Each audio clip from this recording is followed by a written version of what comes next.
les techniques. Je vais également parler surtout des techniques les plus utilisées en clinique.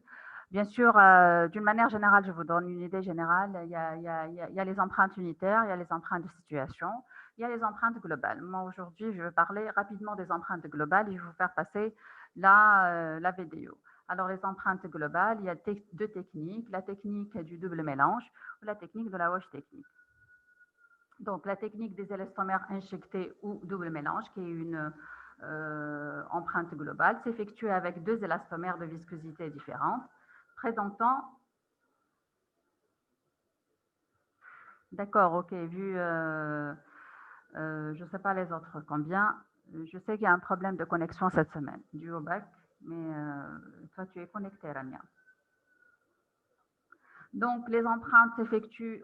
Je continue avec les techniques d'empreinte des élastomères injectés ou bien le double mélange. Ces deux techniques-là que je vais détailler, enfin, je vais citer, c'est des techniques les plus utilisées. Maintenant, on n'utilise plus les empreintes de situation ou bien les empreintes unitaires. D'accord? Donc, les empreintes s'effectuent...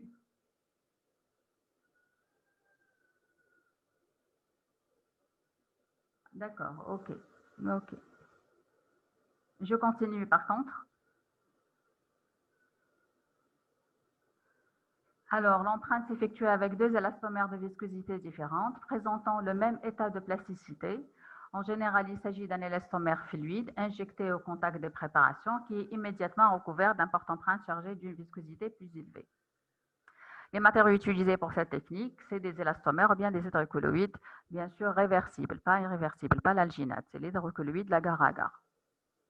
L'hydrocolloïde réversible. Donc là, qu'est-ce que vous faites?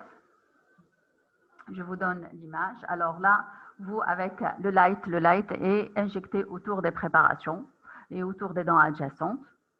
Alors, vous garnissez votre porte-empreinte avec du lourd, du silicone lourd, et vous mettez même à l'intérieur un peu de light, et vous prenez immédiatement votre empreinte en un seul temps. Vous attendez la prise et vous désinsérez. Donc, je reprends. Le double mélange, c'est très simple, c'est utiliser deux viscosités en même temps, en un seul temps. Vous allez injecter le light autour des préparations et vous allez mettre le lourd au niveau du porte-empreinte standard, métallique, là, standard. Vous garnissez un petit peu, vous mettez un petit peu au niveau sur le lourd, un petit peu de light et vous insérez votre porte-empreinte. Voilà l'empreinte avec les limites avec là, nous avons deux préparations qui sont très très claires. Voilà, en un seul temps. Bien sûr, il y a des avantages et des inconvénients censés être dits au niveau de votre cours. Pardon.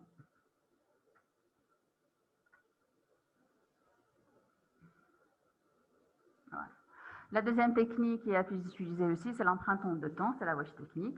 C'est très simple, vous prenez la première empreinte avec du lourd, vous garnissez votre porte-empreinte avec du lourd, et vous prenez l'empreinte avec du lourd.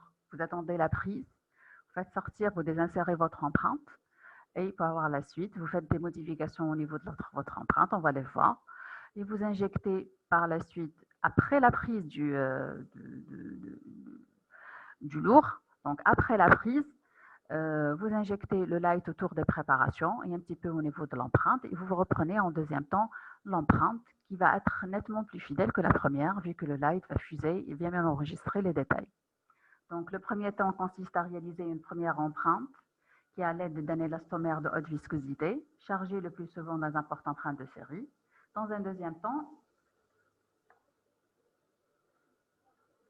et après une prise complète, cette empreinte est rebasée avec un second élastomère de faible et moyenne viscosité et insérée en bouche. Mais après des modifications apportées par élimination des ondes de contre-dépouille, vous prenez un bistouri, vous allez éliminer les ondes de contre-dépouille, les languettes interdentaires, on va créer des évents d'évacuation pour permettre aux fluides, aux matériaux fluides de fuser et de bien enregistrer avec précision les surfaces intéressées. Voilà. On préparait le lourd. Vous le mettez au niveau du porte-empreinte. Vous prenez l'empreinte.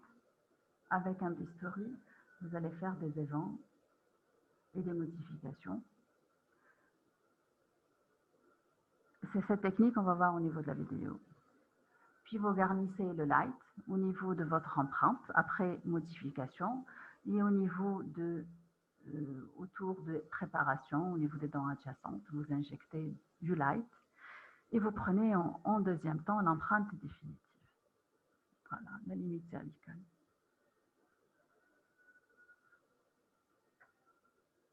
Voilà, je vous passe, si vous n'avez pas de questions, je vous passe la vidéo.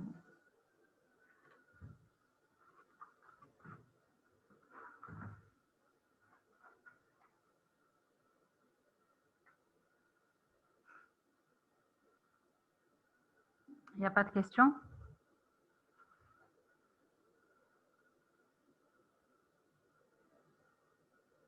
Ok. Alors, cette vidéo a été réalisée ce jeudi au niveau du service de prothèse. Voilà le matériau, voilà le lourd, pâté catalyseur, le porte-empreinte. Ça, c'est le pistolet avec le light. Là, c'est pour faire les modifications. Alors, vous prenez deux mêmes quantités de matériaux lourds, base et catalyseur, avec les cuillères, bien sûr, qui correspondent. La blanche pour la pâte blanche et la bleue pour la pâte bleue. Il faut avoir la même quantité, c'est important. Pratiquement la même quantité.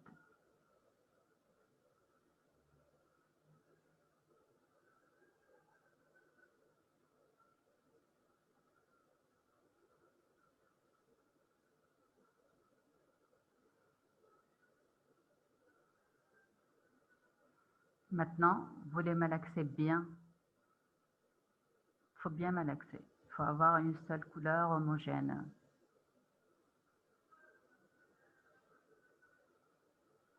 Ça, c'est le silicone lourd.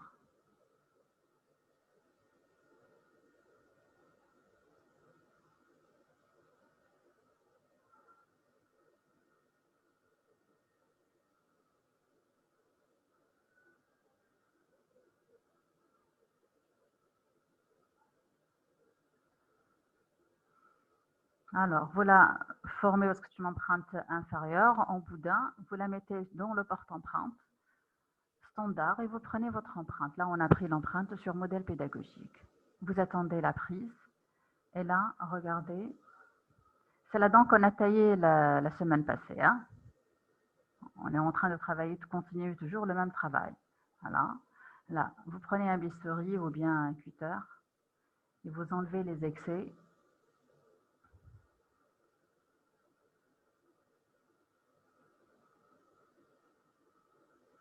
Vous faites les évents d'évacuation.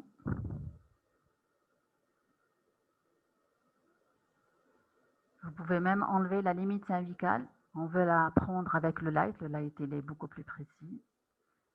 Les languettes interdentaires, là, on est en train de les enlever.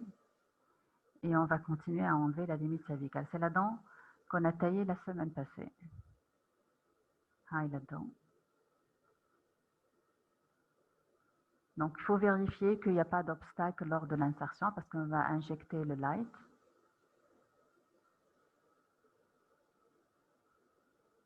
Voilà, notre dent, on a enlevé la limite cervicale et on a fait des évents d'évacuation. Là, ça c'est le premier temps. Donc ça c'est la hoche technique, hein, les évents d'évacuation pour permettre au light de fuser. Il y a une autre préparation à côté, hein, mais celle-là que la dent, c'est la dent qu'on a taillée. On va prendre, alors là c'est le pistolet, là où il y a le light, auto-mélangeur, avec un embout là, vous injectez au niveau de votre empreinte et vous insistez sur la région que vous voulez. Il y a plusieurs préparations, c'est pour cela qu'on a injecté partout. Et vous injectez, celui-là il mélange pâte et catalyseur directement. Vous injectez autour de votre préparation. vous insérez encore votre porte-empreinte.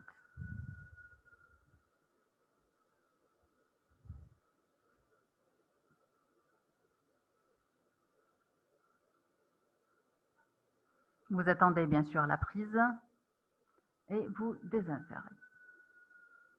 Voilà, regardez. C'est celle-là, là-dedans. Hein. C'est la 7, on a taillé la 7. Donc c'est celle-là. Voilà. On vous montre la limite cervicale bien nette. Celle de la 7 qu'on a taillée.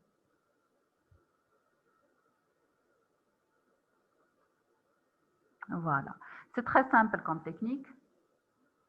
Et ça ne nécessite pas beaucoup de temps. Le lavage technique est la plus utilisée. C'est la technique la plus utilisée. Actuellement, au niveau du travail, hein, même au cabinet, ils utilisent ça pour travailler. Donc, ni tube porte-empreinte, ni rien du tout. Donc, ça nécessite ça. Est-ce que vous avez des questions?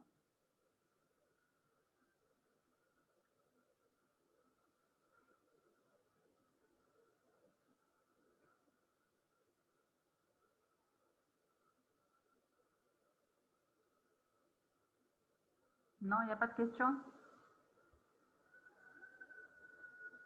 Je vous en prie, je vous en prie. Bon.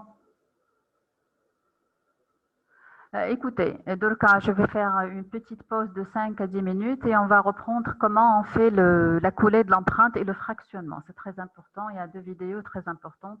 Vous suivez dans 5 à 10 minutes, Inch'Allah. OK? À toutes.